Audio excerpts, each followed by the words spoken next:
네, 안녕하십니까. 이번 시간은 파트 6에 있는 보장성 금융상품을 할 차례예요. 네, 보장성 금융상품이라고 하니까 일단 바로 떠올르시죠. 어떤 보험과 관련된 이야기가 나오겠구나. 네, 그 중에서도 보장과 관련되어진 생명보험과 손해보험이 나오겠습니다. 한 페이지 넘기시면요. 186페이지에 이제 먼저 챕터 1에서 생명보험 상품을 다루고 있어요. 그러면 이제 생명보험 상품들은요. 일단 기본적으로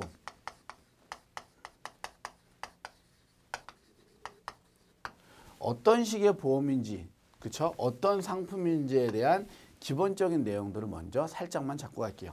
생명보험은 말 그대로, 그러니까 대부분이 다 제목에 답이 있어요. 네, 제목에 답이 있다라는 게 생명보험이잖아요. 그죠? 생명과 관련된 부분들, 즉 사망이나 이런 생명과 관련된 부분들을 보장하는 이런 보험들을 생명보험이라고 이야기한다. 기본적인 컨셉이에요. 근데 이렇게 생명보험이라고 할 때 이 생명보험, 사망을 보장하는 기간이 그죠? 어떤 특정 기간인지 또는 사망 전까지인지 사망 직전까지인지 이렇게 보장하는 기간에 따라서도 생명보험에 대한 구분이 살짝 달라질 수 있어요. 그리고 또 어떻게?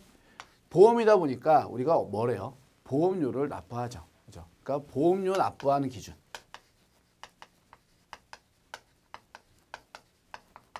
반대로 그죠? 보험료를 납부하는 기준이 있을 수 있으면 보장을 받는 기간들, 그 보장을 받는 기간은 실은 여기랑 흡사해요. 보장 기간들은요. 그죠? 이런 내용들. 그리고 저축 여부. 그리고 또 하나 보험금의 변화가 있는지 없는지. 이런 부분들까지도 전반적으로 이해하고 정리해야 하는 부분들이 생명보험이 되겠습니다. 그러면 이제 방금 드렸던 말씀 중에서 용어 하나만 정확하게 구분하고 갈게요. 어떤 거 구분할 거냐면 보험료와 보험금. 혼동될 수 있어요. 보험료, 보험금 보다 보면. 자, 아주 쉬운 의미로 그 사전에 나와 있는 의미가 아니라 이해하기 쉬운 의미로 정리를 한번 할게요. 보험료라는 건요. 누가? 보험 가입자예요. 가입자가 누구한테? 우리는 보통 보험자라고 부르거든요. 예, 책이나 이런 데서는 보험자라고 나오는데 이 보험자가 누구를 의미한다? 보험 회사를 의미한다. 그죠? 보험을 가입한 사람이 보험회사에다가 납부하는 이 지급액, 이걸 뭐라고 한다? 보험료라고 한다. 그럼 거꾸로 보험금은요. 똑같이 보험 가입자예요. 또 여기는 보험자겠죠? 보험회사라는 의미고요. 이 보험회사가 누구에게? 보험 가입자에게 주는 돈은 보험금이라고 해요. 그러니까 실은 보험료는요. 예, 이건 이제 비용이라는 의미죠. 그러니까 내가 어떤 보험을 가입함으로 인해서 납부해야 될 비용, 보험료. 보험금은요. 어떤 상금의 의미예요. 상금이라고 하니까 조금 그렇네요. 이 보험에서. 상금이라기보다는 어떤 그냥 일정 금액이라고 할게요. 보험을 가입한 가입자가 뭐가? 보험사고가 발생한다면 발생했을 때 누구로부터? 보험회사로부터 지급받는 금액이 보험금이 되겠네요. 그렇죠? 그러니까 보험료는 보험 가입자가 보험자에게 지불하는 비용. 그렇죠? 보험금은 보험 가입자가 보험자에게 사고 발생 시 받는 돈. 이렇게 좀 정리하고 가겠습니다. 이 정도 정리하면 이제 생명보험의 기본적인 내용 정리는 다 됐고요.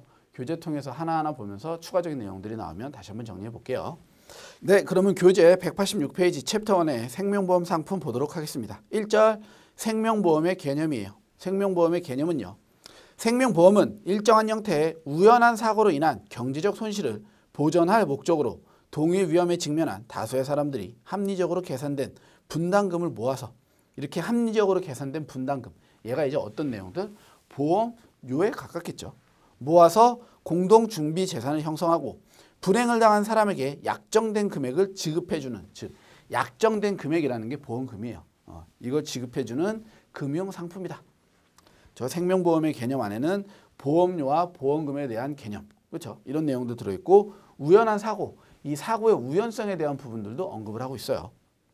그리고 또 어떤 부분들 저 뒤에 보면 다수의 사람들이라는 많은 사람들이 모여야 된다라는 개념까지도 같이 들어 있습니다. 실은 이 정의 안에 생명보험의 특성들까지 같이 다 녹아 있거든요. 그거 조금 더 세세하게 교재 187페이지로 넘어와서 생명보험 구성 원리에서 조금 보도록 하겠습니다. 1번 대수의 법칙이에요. 실은 이 대수의 법칙은요, 내용상으로는 상당히 중요한 부분이에요. 자, 생명보험 파트에서 먼저 첫 번째 구성 원리의 대수의 법칙이에요. 이 대수의 법칙을 이해하면서는 이런 이야기들을 반드시 컨셉을 좀 잡고 계셔야 돼요. 아까처럼 생명보험의 기본적인 컨셉이 보험료를 받아서, 그렇죠? 얘를 뭘로? 보험금으로 지급하는 이런 일련의 과정이 생명보험의 기본적인 내용이었단 말이에요. 그러면 보험료를 얼마나 받을지, 보험료를 받을 금액, 그렇죠? 중요하겠죠. 또 반대로 보험금도 얼마나 금액이에요. 얼마나 지급해야 될지, 이 크기의 수준이죠. 이 금액의 수준을 결정하는 데 있어서 과연 어떤 걸 기본으로 계산하겠는가, 이런 거예요.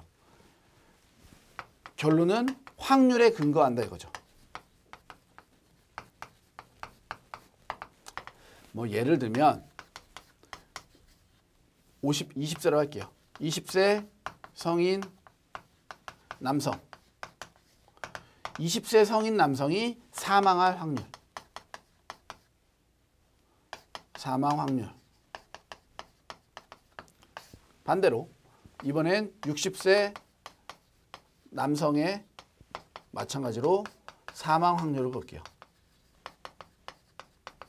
이런 개념으로 보면 20세 남성이 사망할 확률과 60세 남성이 사망할 확률, 이 둘을 비교한다면 당연히 뭐 여러 가지 차이가 있을 수 있지만 기본적으로 나이에 근거해서 본다면 누가 더, 그렇죠? 60세 남성의 사망 확률이 훨씬 높아지겠죠. 그러면 이 사람의 사망 확률이 높다는 소리니까 사망하면 주는 게 생명보험이잖아요.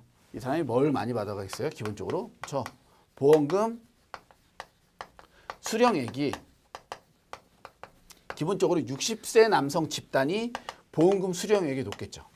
그러면 20세와 60세가 동일한 돈을 내고 60세가 보험금 수령을 많이 한다면 이 20세 성인 남성 보험 가입하고 싶을까요? 그렇죠? 안 하고 싶겠죠, 당연히. 그런 이야기에서 기본적으로 보험금 수령액이 높다는 것은 동일하게 뭐가? 보험료. 내가 지급해야 돼, 납부해야 돼 보험료의 지급액도 같이 올라간다, 이런 거예요.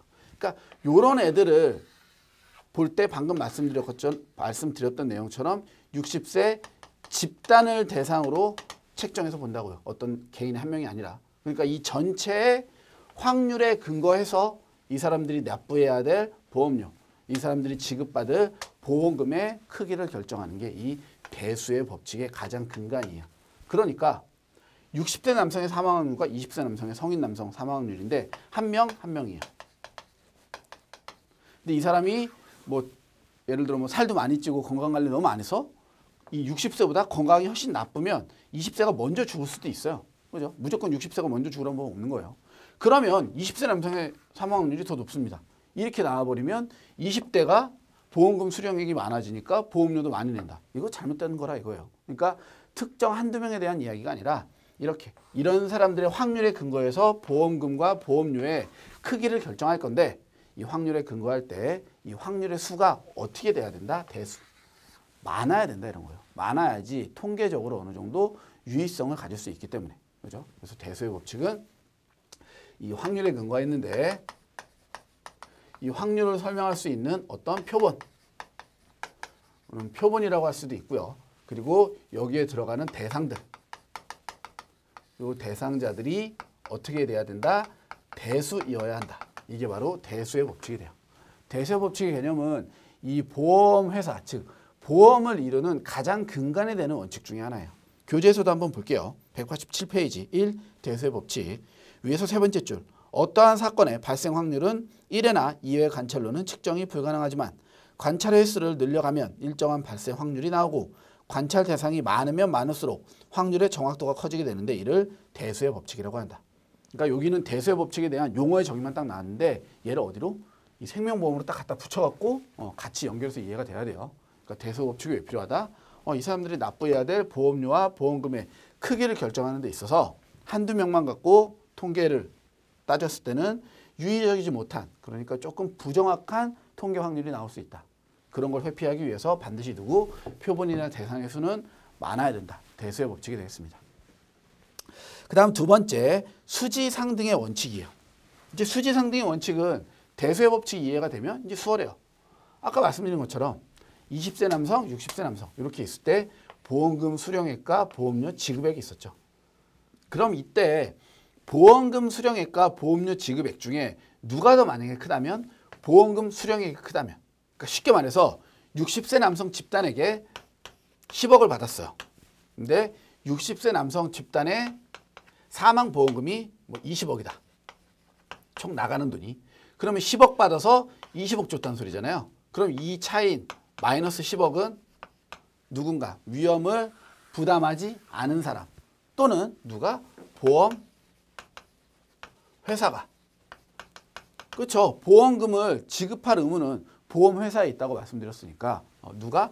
보험회사가 이 10억을 대신 내야 돼요. 그러면 이런 일이 생겨나면 점점 어떤 일이? 그렇죠. 보험회사의 경영이 위태로워질 수 있어요. 보험회사 파산한다고요. 그러면 이 특정 사람들의 위험률 때문에 선량한 다른 사람들, 보험을 가입한 이런 대수의 법칙에 의한 다수의 사람들이 다 피해를 볼 수가 있겠죠. 그렇기 때문에 반드시 어때야 된다? 뭐 훨씬 더 구체적으로 보면 여기에 용어가 더 정확하지만 일단 여기 수지상등의 원칙에서는 이해가 중요하기 때문에 제가 조금 개략적인 설명을 드리는 거예요. 보험금 수령한 금액과, 그러니까 얘가 10억을 수령을 했다면 나가야 될 보험료 지급액도 10억으로 둘이 동일해야 된다. 얘가 수지상등의 원칙이라 이거예요. 수지상등. 이 둘이 동일해야 된다. 됐죠? 그래야지 보험회사가 손해를 안 본다고요. 제가 왜 방금 전에 조금 대략적인 설명을 드립니다라고 말씀을 드렸냐면요. 실은 보험금 수령액이랑 보험료 지급액인데 요거 이제 거꾸로 보는 거예요.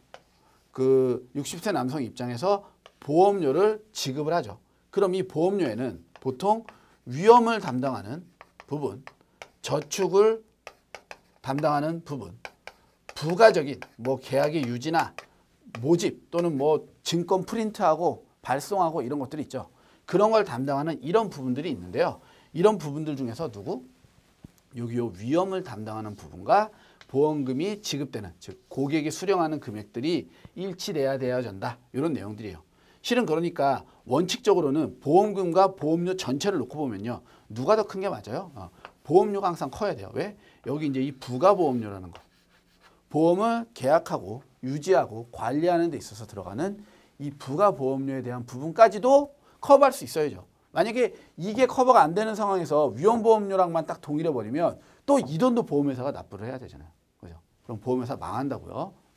그럼 보험회사가 망하면 한두 명이 피해보는 게 아니에요. 그런 부분들 때문에 조금 큰 개념으로 수지상등의 원칙을 이해할 때는 그냥 보험금과 보험료가 동일해야 된다. 이렇게 이해하시면 되고요. 조금 더 디테일한 내용이 궁금하다면 보험료는 보험금보다는 보험료가 조금 더 커야 된다. 이 정도까지 알고 계시면 될 것 같아요. 그럼 교재 계속해서 187페이지 2번에 수지상등의 원칙 보겠습니다. 첫 번째 줄. 수지상등의 원칙이란 보험 가입자가 납입하는 보험료 총액과 보험회사가 지급하는 보험금 및 경비의 총액이 동일한 금액이 되도록 정하는 원칙을 말한다. 그러니까 사망에 대한 부분들만 고려한다면, 그죠? 동일해야 되지만 이 저축과 부가, 이런 특히 이 부가보험료에 대한 부분까지 고려했을 때는 누가? 보험료가 훨씬 더 커야 된다 이런 거예요. 두 줄 내려와서 가입자 개인의 입장에서 보면 납입보험료 총액과 보험금 수령액은 결코 같지 않을 수 있다라고 이야기를 해요. 그러니까 그러면 여기서 이제 보험료 수령액과 보험금 지급액이 동일해야 된다는 건 예를 들어 20세와 60세 남성으로 포함되어져 있는 이 둘의 집단으로부터 보험을 받은 보험회사라면, 그죠? 20세랑 60세 전체한테 받은 돈, 20세, 60세 전체에게 나가는 돈, 얘가 동일해야 된다고요. 수지상등. 하지만 이 두 개의 집단을 이렇게 분류해 보는 거예요. 그럼 실은 이 안에서는요. 아무래도 20세 성인 남성들은요. 납부하는 보험료와 사망 시에 받는 보험금이 이 차이가 동일하지 않을 거라고요. 아무래도 이 사람들 조금 더 건강하니까. 그러니까 이제 어차피 20세 성인 남성들도 나이가 들면 60세가 될 거니까. 그죠? 그럼 이제 이때 되면 혜택을 보면 돼요. 그래서 뭐 이런 내용들과 관련되어져 있습니다. 네, 그 다음에 187페이지 3번에 사망률과 생명표예요. 그러면 이제 여기서 우리 사망 확률을 갖고 뭐를 보험금 지급해야 될 돈. 이제 고객 입장에서 보면 보험금 수령액이 되겠죠. 보험회사 입장에서 보면 보험금을 도대체 얼마씩 줘야 되냐. 이런 거 뭘로? 사망 확률이나 이런 것들을 근간으로 한다 하는 내용들 되겠습니다. 교재에서 보면은요. 첫 번째 줄 끝에 사람의 연령별 생사 잔존 상태, 즉 생존자 수, 사망자 수, 생존율, 평균 여명을 나타낸 표를 생명표라고 한다. 그러니까 연령대별로 다 틀린 거예요. 그래서 보통 이 보험료 있죠. 이 보험료의 차이를 두는 가장 큰 거는요. 뭐 직업이나 이런 거의 차이보다도 연령의 차이가 가장 커요. 나이가 많은 사람과 나이가 적은 사람에 대한 보험료의 차이가 많이 있다. 다음 주 그래서 우리나라의 생명표는 국민생명표와 경험생명표로 구분한다. 또 두 줄 내려와서 우리나라 생명보험회사는 2005년 4월부터는 제5회 경험생명표를 사용하고 있다. 여기까지 좀 보시면 되겠습니다. 그러니까 생명보험의 구성 원리는요. 그러니까 다른 내용이 전혀 아니에요. 보험회사가 망하지 않는 수준에서 보험료를 받고 보험금을 지급하면 된다. 이 내용이 되는 거예요. 근데 그때 있어서 대수의 법칙, 확률도 중요하고요. 수지 상등의 원칙으로 이 둘을 일치시키는 부분들도 중요하다. 그때 사용하는 표가 생명표다. 우리는 제5 경험 생명표를 사용하고 있다. 이 정도까지 보시면 되겠습니다. 계속해서 188페이지. 이 생명보험의 필요성이에요. 그러면 이러한 생명보험이 왜 필요하냐? 이제 이런 거죠. 1번에 핵가족화와 자기책임주의예요. 그러니까 핵가족화와 자기책임주의는 제목에 여기 이제 필요성은요. 여기도 제목에 다 답이 있어요. 네. 교재에서 바로바로 찍을게요. 두 번째 줄 끝에 이와 같은 핵가족화 경향으로 한 줄 내려오면 경제생활에 필요한 보장은 자기의 책임으로 하여야 한다는 생각이 우리 주변에 강하다. 이런 거예요. 그러니까 핵가족화 한 명, 두 명이 사니까 예를 들어 혼자 살아요. 이제 혼자 사는데 혼자 아파요. 그러면 누가 내가 아픈 동안에 돈을 벌어서 나의 뒷바라지를 해줄 수가 없잖아요. 그러니까 내가 나 아플 때 돈 들어가는 거 내가 담당해야죠. 그죠? 내 생활비 내가 알아서 모아놔야 돼요. 이런 부분들 핵가족화와 자기책임주의 때문에 생명보험이 필요하다. 2번 재해와 성인병의 증가. 3번 노후에 대한 불안 증대. 4번 사회보장제도의 보완 기능. 얘는 내용 조금 볼게요. 3층 보장론 측면에서 볼 때 공영보험인 사회보험과 민영보험인 생명보험의 관계는 상호보완과 경쟁이라는 양면성이 있다. 189페이지 5. 국가 경제 발전에 기여를 한다. 이런 5가지가 생명보험이 필요한 생명보험의 필요성이 되겠습니다. 그리고 그 하단에 보면 3층 보장제도 나오죠. 아마 그 한 학교 다닐 때 한번 보시고 거의 처음 보실 거예요. 그래서 한번 체크해 볼게요. 사회보장은요. 국가가 일정 수준의 국민생활을 보장. 일정 생활에 동그라미 좀 치세요. 기업보장은요. 맨 끝에 안정된 생활보장. 안정된의 동그라미. 개인보장은요. 중간에 만족할 수 있는 수준의 동그라미. 그러니까 사회보장은요. 일정 수준. 그러니까 보통 겨우겨우 버틸 수 있는 수준. 이 정도 보장하는 거고요. 기업보장. 이제 퇴직금이나 이런 것들이 되겠죠. 또는 지금은 보험 파트니까 퇴직금이라기보다는 뭐 산재보험 이런 것들이 되겠죠. 이런 것들은 안정된 생활을 보장해주는 역할을 하고요. 그리고 개인보장, 지금 보고 있는 민영회사에 가입하는 이런 생명보험, 이런 생명보험들은 만족할 수 있는 수준까지 생활을 보장한다. 이 정도 내용까지 같이 보시면 되겠습니다. 네, 계속해서 2절 생명보험 상품의 종류 한번 보겠습니다. 1. 보험 상품의 종류는요. 일단 생명보험은 생명 또는 신체에 관한 보험사고를 보장하죠. 그래서 사망보험은 사망시 보장. 넘어와서 190페이지 생존보험은요. 살아있으면 보장.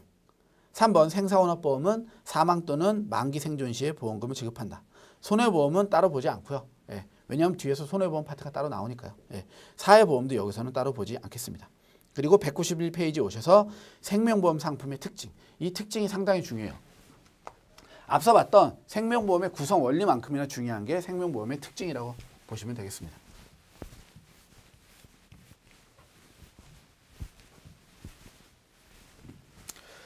생명보험의 이제 특징인데요. 첫 번째 특징이에요. 생명보험 상품은 미래지향적이다. 이제 미래지향적.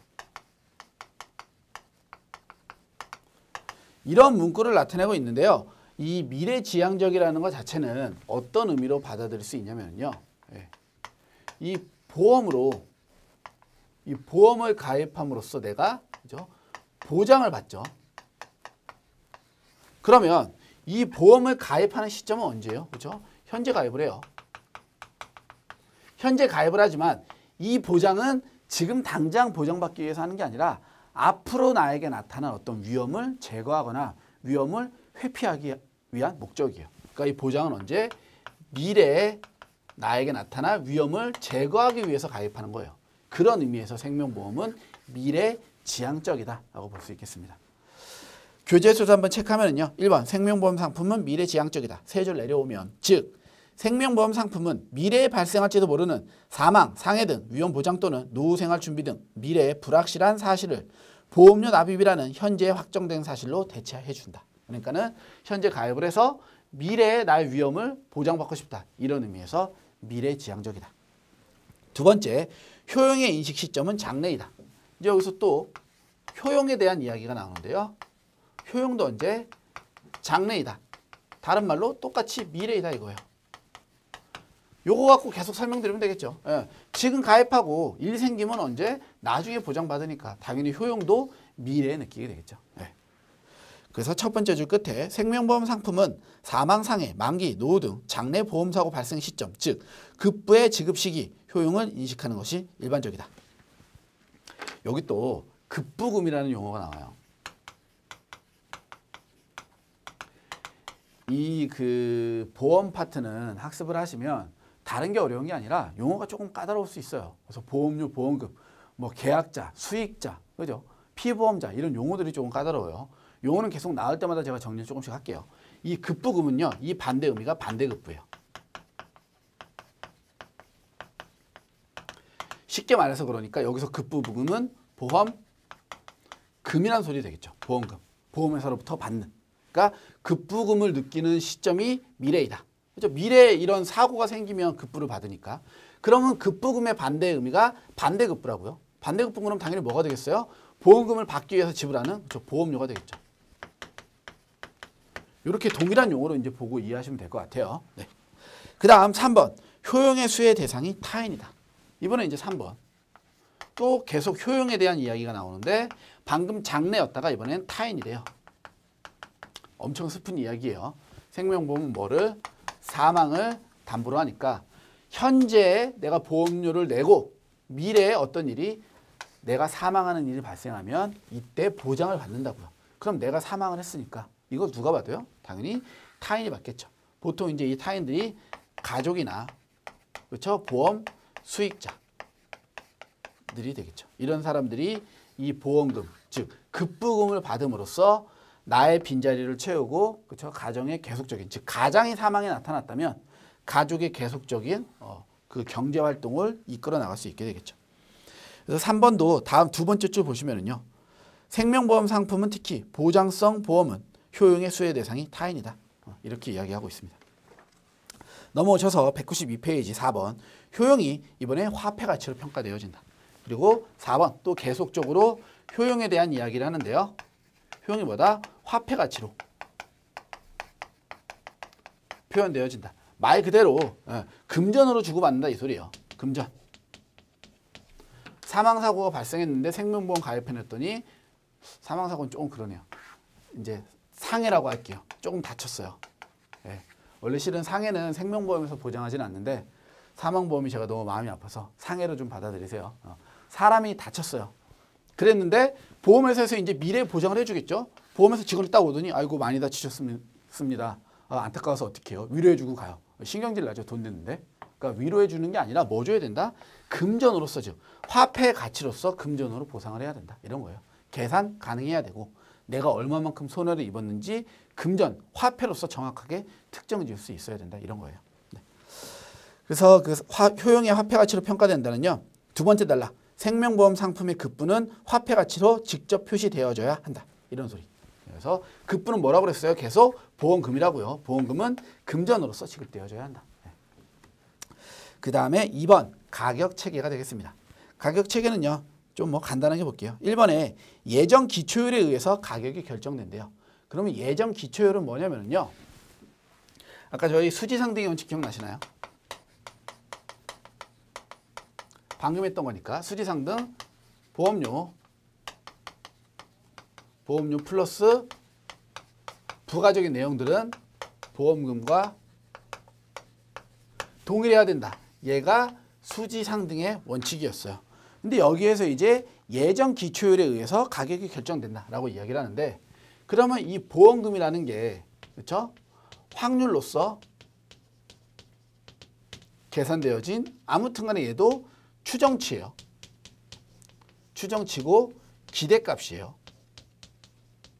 그러니까는 어떻게 정확히 확정된 게 아니라고요. 얘를 바탕으로 뭐 한다고요? 우리가 받아야 될, 즉 보험회사가 받아야 될 보험료를 확정 짓는다는 거예요. 이때 우리가 사용하는 게 뭐다? 예정 이율이라는 걸 사용한다라고 보시면 되겠습니다. 이 예정 이율은 뭐 예정 기초율 큰 대분류로는 예정 기초율로 보는데요. 내가 받아야 될 돈을 어떤 이율로 변화시켜야 되는지 저희 교재에서는 두 번째 단락에 어떤 사망률을 적용시켜야 되는지 그죠? 그리고 마지막으로 어떤 사업 비율을 적용시켜야 되는지 이런 애들이 예정 기초율에 들어가는 내용들이에요. 그러니까 이런 것들을 감안해서 얼마씩 돈을 받아야 되는지 보험료를 결정한다. 이런 내용들이 예정 기초율에 대한 이야기가 되겠습니다. 두 번째 단락, 이와 달리 생명보험 상품은 예정 사망률, 예정 이율, 예정 사업 비율 등 예정 기초율을 토대로 수입과 지출이 같아지도록 가격을 산출한다. 즉 수지상등의 원칙에 의해서 둘이 동일하게 만들 때 이 확률, 대수의 법칙에 의한 확률을 추정해내고요. 이 추정한 값을 다시 예정 이율, 예정 사망률, 예정 사업 비율을 근간, 즉 예정 기초율에 근간해서 보험료를 계산해낸다. 이런 얘기가 되겠습니다. 그 다음에 2번 가격의 구성비 중 재료비의 점유율이 높다. 얘는 193페이지 오시면요. 위에서 두 번째 줄. 영업보험료는 판매 가격 및 원가에 해당을 할 거고요. 그러니까 이제 보험 여기에서 이런 애들이 되겠죠. 이런 애들은 뭐가 되겠다? 판매 가격 및 원가에 해당될 거고요. 순보험료가 재료비가 될 거래요. 그럼 순보험료는 뭐예요? 어떤 사망사고가 발생했을 때 지급되어져야 되는 그 근간이 되는 금액들이 되겠죠. 그리고 부가보험료는 공정관리와 대응시킬 수가 있을 것이다. 대신에 이제 얘네들이 다 합쳐져 버리면 이 수험보험료를 제외하고는 이런 부분들, 부가적인 부분들을 다 합치면 얘네들이 그 이외의 비용들이나 판매 관련된 이런 내용들이 된다. 두 단락 내려와서 한편 생명보험 상품에 있어서 재료비에 해당하는 수험보험료가 가격의 최저 50%에서 저축성 상품의 경우에는 90% 이상을 차지한다. 그러니까 무슨 소리예요? 즉 보험료를 구성하는 내용 중에서 누가 제일 높다? 수험보험료인 재료비의 그 비중이 가장 크다. 이런 얘기가 되겠네요. 3번 이윤은 사후적으로 발생한다. 여기서 이제 이윤이 사후적으로 발생한다고 이야기를 하는데요. 요거 이제 살짝 혼동될 수 있어요. 이윤. 보험회사가 얻는 이익이 되겠죠. 보험회사가 얻는 이익은 다시 여기 수지상등으로 돌아오면 보험료와 보험금이에요. 내가 받을 돈, 내가 나갈 돈 뭐에 근거한다? 예정 기초율에 근거해서 받는다 이거예요. 그러면 얘는 말 그대로 예정이죠. 이렇게 받았는데 무슨 일이 있어요? 실제. 여기도 실제 이율, 실제 사망률, 실제 사업 비율이 있겠죠. 이 둘의 차이 중에서 누가 예정, 즉 내가 예상해서 받은 돈이 더 크다면 뭐가 발생해요? 이윤이 발생하겠죠. 반대로 실제로 나간 돈이 더 크다면 이윤이 아니라 손실이 발생할 거예요. 그런데 뭐 다른 거 다 떠나서요. 사망률만 놓고 보자고요. 예정 사망률과 실제 사망률. 누가 더 큰지 누가 더 작은지 알려면 반드시 어때야 돼요? 이 보험의 가입자들이 실제로 사망에 존재하거나 그죠? 또는 이 보험 계약이 더 이상 효과적으로 즉 효용을 계속적으로 지속하지 못하는 상황이 돼야지만 실제 사망률을 계산해낼 수가 있겠죠. 그럼 그건 언제다? 사후적이다 이거예요. 사전적으로 먼저 계산되어지는 게 아니라 미래에 계산되어진다 이런 거예요. 그래서 이유는 사후적으로 확정되어진다 라는 이야기로 연결시킬 수가 있습니다.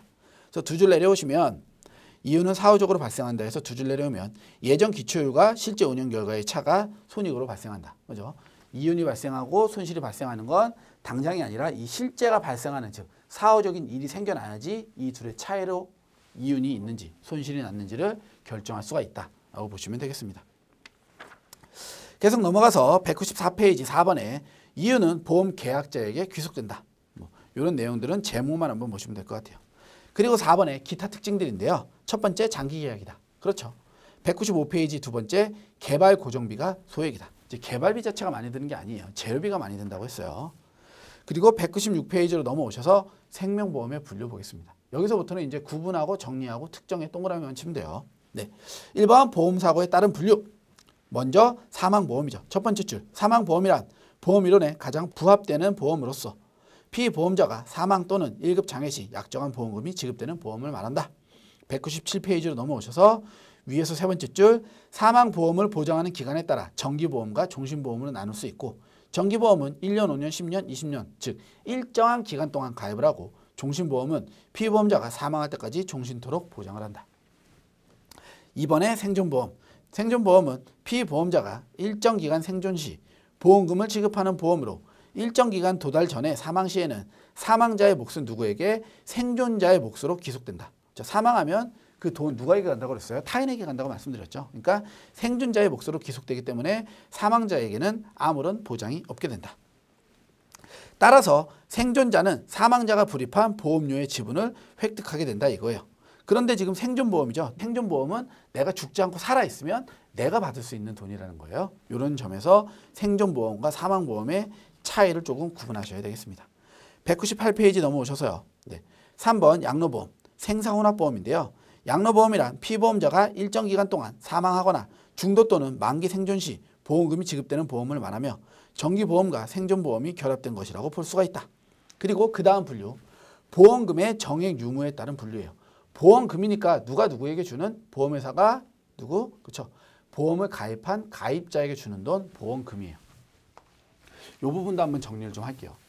정리가 필요한 부분들이 몇 군데씩 있어요. 이제 보험금의 정액 유무에 따른 분류를 크게 볼 거예요. 자, 먼저 정액보험이 있고요. 부정액보험이 있어요. 정액보험이 있고 이렇게. 부정액보험이 있는데 정액보험은 그냥 똑같은 보험금 계속 받는 거예요. 그러니까 뭐 어려운 내용이 없고 부정액보험을 우리는 크게 4가지 정도로 구분해서 볼 거예요. 일단 여기 첫 번째 체증식보험, 두 번째 체감식보험, 그 다음에 세 번째 감액보험, 마지막으로 변액보험. 이 분류는 뭐에 따른 분류이다? 보험금 정액 유무에 따른 분류이다. 그 중에서도 누구? 부정액, 즉 정액으로 받지 않는 보험의 차이다. 이런 거죠. 그럼 한번 보겠습니다. 체증식은요. 보험금이 어떻게? 그죠? 요 증자만 보시면 돼요. 증가하는 보험이에요. 그러면 왜 보험금이 증가되어져야 되냐? 그죠? 뭐 때문에? 그죠? 화폐의 시간 가치 때문에.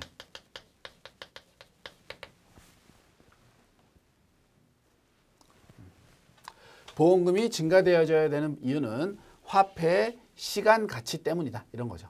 그러니까 체증식 보험에서 화폐의 시간 가치를 왜 고려해야 되냐면 뭐 예를 들어 1990년에 보험을 가입했어요. 1억을 지급받는 보험을 가입을 했는데 시간이 흘러서 2017년이 된 거예요. 이때도 마찬가지로 1억을 지급을 받으면 지금 몇 년이 지났어요. 이 기간이 27년이 경과에 놓고 봤더니 이때는 1억이면 충분했다 이거예요. 근데 지금은 1억이 90년도에 1억이 아니라 얘는 한 3천만 원 수준밖에 안 되더라 이런 거죠. 그러니까 뭐가? 내가 최초에 가입할 때는 1억이 충분할 거라고 가입을 했는데 시간이 지나서 보니까 이 1억이 아니더라 이런 거예요. 화폐의 시간가치에 인해서 뭐에? 화폐의 훼손이 나타나죠. 이런 경우에 뭐를 가입한다? 체증식으로 가입해서요. 뭐만큼? 물가 상승만큼.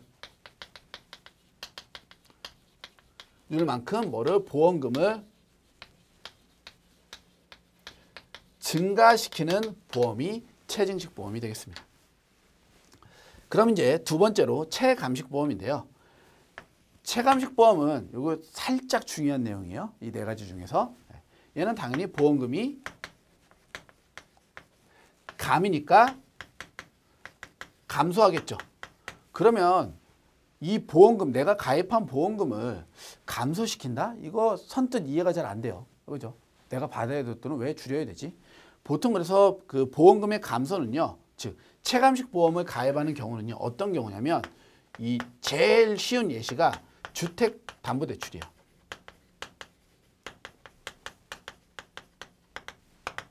가장의 사망시.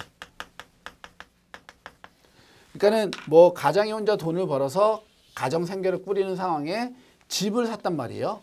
근데 주택담보대출을 받아서 집을 샀어요. 그러면 주택담보대출에 대한 이자를 원리금 상환 조건으로 샀다면 이렇게 되겠죠. 이렇게 이제 여기가 이제 원금, 여기가 이자. 매달 동일한 돈을 내면서 내지만 시간이 지날수록 뭐를 계속 갚아나가요. 이렇게 원금을 조금씩 갚아나가요. 네.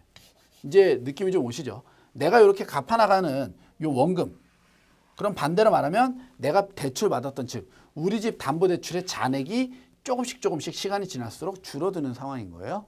이럴 때 이 보험 자체가 나의 사망, 생활비를 위한 게 아니라 뭐를? 이 담보대출을 상환할 목적으로 가입한 거예요.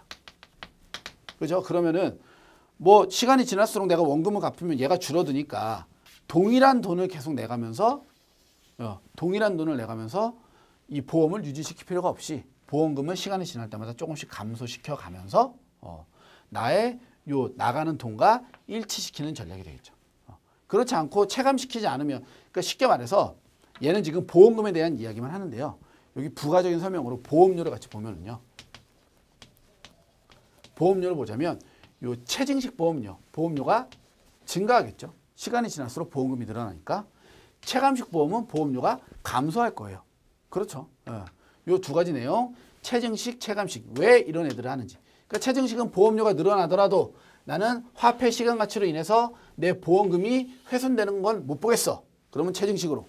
나는 당장 필요한 돈이 시간이 지날수록 줄어들 거니까 나의 보험금을 줄이고 뭐도 같이 줄이겠어? 보험료도 감소시키겠어. 이게 체감식이 되겠습니다. 나머지는 교재 통해서 체크하시면 될 것 같아요. 198페이지 보면 1번에 정액보험, 항상 일정액의 보험금 지급된다. 2번에 체증식보험, 여기가 부정액보험이에요. 첫 번째 줄, 기간이 경과함에 따라 보험금이 점점 증가한다. 199페이지 오셔서 위에서 두 번째 줄, 늦게 사망할수록 보험금이 증가된다. 왜? 물가 상승률만큼 커지니까. 3번 체감식보험, 보험금이 시간이 경과함에 따라 감소하는 보험이다. 한 줄 내려와서 융자 잔고를 보험금액으로 하여 채무 변제를 보장하는 보험으로 한 줄 내려와서 국내 주택보험이 이에 해당한다. 4번 감액보험, 감액보험은요. 보장사고가 가입 시부터 일정 기간 내에 발생했을 경우 보험금을 감액하는 거다. 두 줄 내려와서 끝에 보험회사는 가입 초기에 질병 사망에 따른 역선택을 방지하고자 만들었다.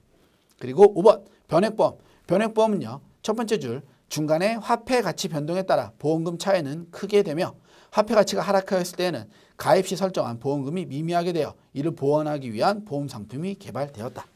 실은 체증식 보험이랑 변액보험이랑 흡사해요. 이 둘이 흡사한데 체증식 보험은요. 그냥 자연적으로 이 일정한 증가분으로 올라가고요. 이 변액보험은 내가 투자한 성과가 좋아졌을 때 올라가요. 그러니까 보험금이 둘 다 올라간다는 관점에서는 체증식과 변액보험은 똑같은데 얘는 투자의 성향이 좀 있고요. 얘는 그냥 말 그대로 순수한 보험, 정액 비율로 올라가는 보험이다. 이 정도 보시면 되겠습니다. 계속 199페이지 피보험자 수에 따른 분류. 1번 단생보험, 2번에 연생보험. 그렇죠? 한 명이냐 두 명이냐. 3번에 단체 취급보험, 4번에 단체보험. 그렇죠? 단체 취급보험이랑 단체보험만 한번 구분해 보면은요. 단체 취급보험은요. 개인보험과 단체보험의 중간 수준이에요. 그래서 5인 이상일 때 단체 취급보험을 가입하고요. 단체보험은 수십 명 이상일 때 가입을 한다. 뭐 이 정도 보시면 되겠습니다. 넘어가서 200페이지. 배당 유무에 따른 분류. 유배당, 무배당이 있다. 그죠? 5번 보험기간 및 보험료 납입기간에 따른 분류. 이런 것들도 있고요. 뭐 보험료 납입 방법에 따른 분류. 한 번씩 쭉 보시고요. 201페이지 오셔서 위험 선택에 의한 분류는 교재 좀 볼게요. 1번에 위험 선택 방법에 의한 분류. 기억, 유진단, 니은, 무진단. 유진단은 당연히 진단받고 가입하는 거예요. 무진단은 진단받지 않는 거예요. 얘가 위험을 선택하는 방법에 따른 분류 기준이고요. 2번 피보험자 상태에 따른 분류. 기억의 표준체, 니은의 표준 미달체인데요. 표준체는 정상. 그러니까 이게 뭐 매우 건강한 사람도 아니고요. 그 나이 때 보통 건강을 갖고 있는 사람, 표준체. 그거에 부족한 사람, 표준 미달체가 되겠습니다. 그리고 202페이지 넘어와서 디귿의 우량체가 있죠. 지금 제가 여기를 빨리 본 이유는 여기 이제 202페이지 표 1-2를 보시면 생명보험의 분류가 아주 잘 돼 있어요. 네. 이 표 갖고 학습하시면 되고요. 앞에 있는 교재 내용은 눈으로만 한번 보시고 제가 몇 가지만 찝어서 생명보험 설명드렸는데요. 이 정도 내용들만 가지고 가시면 될 것 같아요. 생명보험 파트에서는. 네. 이번 시간은 여기서 마무리를 하고요. 다음 시간에 손해보험 파트에서 찾아뵙도록 하겠습니다. 수고 많으셨습니다.